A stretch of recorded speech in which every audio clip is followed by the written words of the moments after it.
Достар, бүгін мен сендерге Нұргүл. Қазір біз сары баланы ойнайтын боламыз.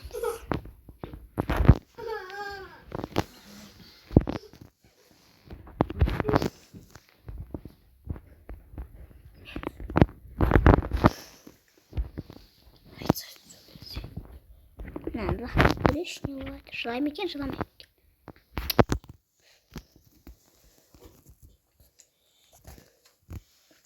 Күлкілі болып қалғандай. Бутылканы алып көрші. Ішем екен. Ішесің ба? Бутылка ішем болды, бутылканы жіберіп қоя берсіңдер. Чөкеттік. Аяқта отыр.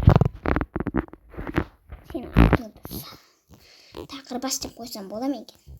Тақырбас. Тақырбас. Қайда жоғалып кеттің? Тақырбас айтпайсың ба? Егер арнаға жазылсаңыз, осы ойынды білгіңіз келсеңіз, лайктарыңызды басып, комментарий жазып кетіңіздер.